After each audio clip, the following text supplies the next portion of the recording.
శ్రావణ మాసంలో పౌర్ణమికి ముందుగా వచ్చే శుక్రవారం నాడు అమ్మవారు లక్ష్మీదేవిని వరలక్ష్మీదేవి రూపంలో కొలుస్తాం. ఏవైనా అడ్డంకులు వచ్చి ఈ రోజున కుదరకపోతే ఈ మాసంలోని ఇతర శుక్రవారాల్లో ఈ వ్రతాన్ని ఆచరించవచ్చు. అన్ని కులాల వారు ఎలాంటి ఆడంబరాలు, అనవసరమైన ఆర్భాటాలు లేకుండా ఈ వ్రతాన్ని ఆచరించవచ్చు. లక్ష్మీదేవి సంవత్సరానికి ఒకసారి మనల్ని కరుణించడానికి శ్రావణ మాసంలో వరలక్ష్మీదేవి రూపంలో మన ఇంటికి వస్తారు.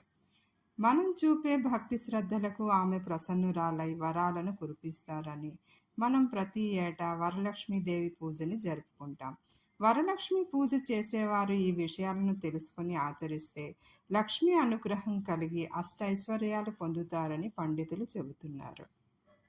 వరలక్ష్మి వ్రతానికి ముందు రోజే ఇంటిని, పూజ గదిని శుభ్రం చేసుకోవాలి. ఇంటి గుమ్మాలకు పసుపు రాసి కుంకుమ బొట్లు పెట్టి బియ్యం పిండి బొట్లు పెట్టుకోవాలి. వరలక్ష్మి వ్రతం రోజు ఉదయాన్నే లేచి తలస్నానం చేసి ఇంటిని మామిడి తోరణాలతో అలంకరించుకోవాలి.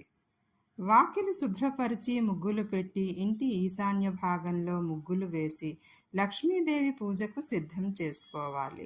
లక్ష్మీదేవిని ఉత్తరంలో కానీ ఈశాన్య దిక్కును కానీ పూజిస్తే శుభప్రదం. ఆ ముగ్గుల మీద ముందుగా కడిగి పసుపు రాసి ముగ్గు వేసి ఉంచుకున్న పీటని ఉంచాలి. దానిపై కొత్తగా వస్త్రాన్ని పరిచి ఒక పళ్ళెంలో బియ్యం పోసి కలశాన్ని ప్రతిష్ఠించాలి. కలసం చెంబుకి పసుపు రాసి కుంకుమ బొట్లు పెట్టాలి. కొబ్బరికాయను ఉంచాలి. పసుపు ముద్దతో అమ్మవారి ముఖాన్ని తీర్చిదిద్దే ప్రయత్నం చేయాలి. కొబ్బరికాయతో పాటుగా కలసంపై 9 మామిడి ఆకులను ఉంచడం శుభసూచకం. కలసంలో ఒక రాగి నాణం లేదా ఒక రూపాయి నాణం, కొంచెం పసుపు కుంకుమ వేసుకోవాలి. అమ్మవారిని అష్టోత్తర శతనామాలతో పూజించడంతో పాటు తోర గ్రంథి పూజ చేస్తారు. దీనికోసం 3 లేదా 5 తోరాలను సిద్ధం చేసుకోవాలి. ఈ తోరాల కోసం దారాలకు పసుపు రాస్తూ 9 ముడులు వేయాలి. ఒక్కో ముడికి ఒక్కో పువ్వు కడుతూ ఒక్కో ముడి వేయాలి. తరువాత అన్ని ముళ్లకు బొట్టు పెట్టాలి. అమ్మవారికి ఆవు పాలు అన్నా ఆవు నెయ్యి అన్నా చాలా ఇష్టం. అందుకని ఆవు నేతితో దీపం వెలిగించాలి. అలాగే ఆవు పాలతో చేసిన పరమాన్నం నైవేద్యంగా పెట్టాలి. ఆవు పాలతో చేసిన వంటకాలంటే అమ్మవారికి చాలా ఇష్టం. అవి నివేదిస్తే అమ్మవారు ప్రసన్నులవుతారు. వీటితో పాటుగా మన శక్తి కొలది పులిహోర, నానబెట్టిన శనగలు, బూరెలు అంటే తీపి పదార్థాలు అమ్మవారికి నివేదించవచ్చు. లక్ష్మీదేవికి కొబ్బరికాయ అన్న, అరటిపళ్ళు అన్న ప్రీతికరం. కాబట్టి ఈ పండ్లను వారికి నివేదించాలి. వీటితో పాటుగా మన శక్తి కొలది దానిమ్మ, బత్తాయి, ఆపిల్ పళ్ళను కూడా అమ్మవారికి నివేదించవచ్చు. ఇలా నిష్ఠగా పూజ ముగిసిన తర్వాత ఒక ముత్తైదువను పిలిచి ఆమెకు తాంబూలం ఇచ్చి అతిథి సత్కారాలతో ఆమెకు భోజనం పెట్టాలి. వరలక్ష్మి వ్రతం నాడు శాకాహారం భోజనం మాత్రమే చేయాలి. ముత్తైదువ భోజనం చేసి వెళ్ళిన తర్వాత మీరు భోజనం చేయాలి. సాయంత్రం వీలైనంత మంది ముత్తైదువులను పిలిచి తాంబూలాలు ఇవ్వాలి. వరలక్ష్మీదేవి చిత్రపటాన్ని పెట్టి పూజించినట్లయితే చిత్రపటంలో ఏనుగుల ప్రతిమలు ఉన్నట్లుగా కొనుక్కోవాలి. లేదంటే కలశం పెట్టిన తర్వాత 2 పసుపు ముద్దలను తయారు చేసి వాటిని ఏనుగులుగా భావించి వాటికి బొట్టు పెట్టి పూజించాలి. 2 పసుపు కొమ్ములను తీసుకొని వాటికి బొట్టు పెట్టి అమ్మవారికి అభిముఖంగా పెట్టి ఏనుగులుగా వాటిని భావించి పూజించవచ్చు.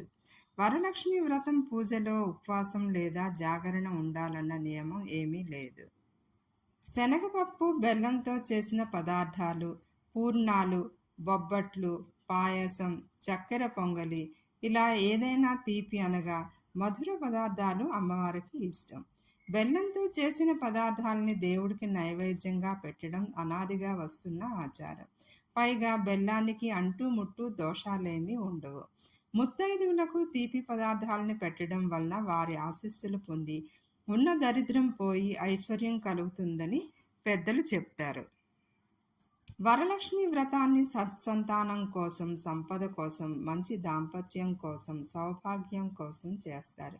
శనగల్ని వాయనంగా ఇవ్వడం వలన ధనకారకుడు, విద్యాకారకుడు, గురు అనుగ్రహం లభిస్తుంది.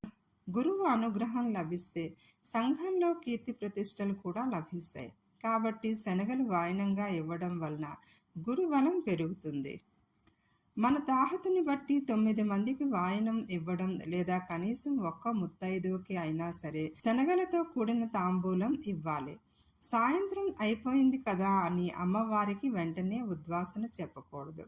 అలా చెప్పినట్లయితే అమ్మవారిని వెంటనే పంపించినట్లు అవుతుంది. మరుసటి రోజు యథాప్రకారం ఉదయాన్నే లేచి తలస్నానం చేసి ఇల్లంతా శుభ్రపరిచి వరలక్ష్మీదేవికి దీపధూప నైవేద్యాలు పెట్టాలి. నైవేద్యంలో పెరుగు అన్నం పెడితే శుభప్రదం, అమ్మవారికి చల్లదనం చేసినట్లుగా అవుతుంది. పెరుగన్నం నైవేద్యంగా పెట్టలేకపోయినట్లయితే కనీసం బెల్లం అయినా సరే నైవేద్యంగా పెట్టాలి. అమ్మవారికి దీపధూప నైవేద్యాలు చేసి చల్లదనం చేసిన తర్వాత దీపం కొండెక్కిన తర్వాత వరలక్ష్మీదేవికి ఉద్వాసన చెప్పాలి. అమ్మవారికి, అమ్మ నా శక్తి కొలది నిన్ను పూజించాను, ఏవైనా తప్పులు జరిగితే క్షమించు తల్లి అని ప్రార్థించి వచ్చే సంవత్సరం మా ఇంటికి మళ్ళీ రా అని ఆహ్వానించాలి. ఇలాంటి జాగ్రత్తలు అన్నింటినీ తీసుకుని వ్రతం చేయడం వలన ఎటువంటి అమంగళం జరగదని పండితులు చెప్తున్నారు. ఫ్రెండ్స్, ఈ వీడియో మీకు నచ్చినట్లయితే ఒక లైక్ చేసి షేర్ చేయండి, అలాగే కామెంట్ చేయండి. సబ్స్క్రైబ్ చేసుకోవడం మర్చిపోవద్దు. వరలక్ష్మి వ్రతం ఏ తారీఖున జరుపుకోవాలి, ఉదయం, మధ్యాహ్నం, సాయంత్రం పూజా సమయాలు, తిథి, నక్షత్రం మొదలగు వివరాలతో ఒక వీడియో అప్లోడ్ చేశానండి. దాని లింక్ ఈ క్రింద డిస్క్రిప్షన్లో ఇస్తాను, తప్పక చూడగలరు. Thank you.